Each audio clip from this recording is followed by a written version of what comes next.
each of us Irish has their own defining memory of the visit of President John F. Kennedy to Ireland in June 1963, for it was indeed a remarkable visit in so many ways. For example, the images of an elderly Eamon de Valera, third President of Ireland, welcoming the 35th President of the United States, both of whom were born in the United States, will prompt us to reflect on and appreciate the deep bonds of history, heritage, and affection that link both countries. The migrant's return goes deep in Irish culture, the triumphant return to Ireland of the great-grandson of a man, Patrick Kennedy, who emigrated during the worst period of the Great Irish Famine, appealed to our Irish sense of hope and resilience. While for many, this is a family story of the journey from the tragedy of enforced immigration to the success of the White House, the visit encouraged us even more to acknowledge and reflect on the huge impact and consequences of the Great Famine on Irish society.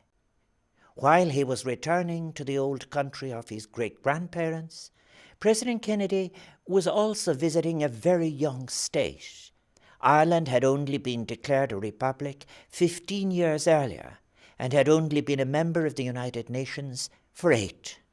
Thus, his visit, the first by the head of state of a great power to our country, was a major recognition of not only our connected peoples, but also of Ireland having taken its place among the international community of nations.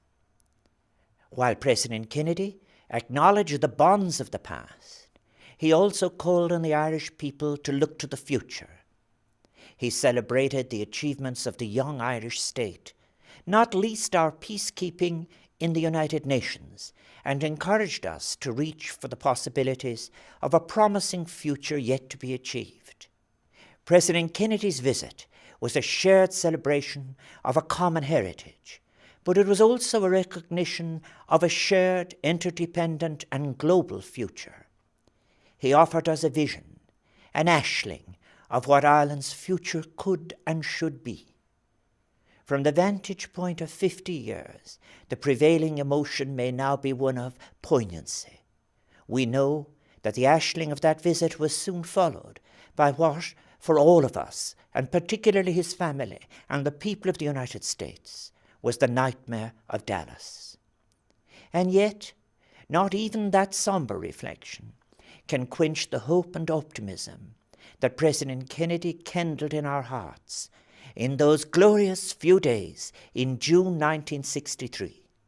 His visit remains with us, mar córa agus mar inspirái.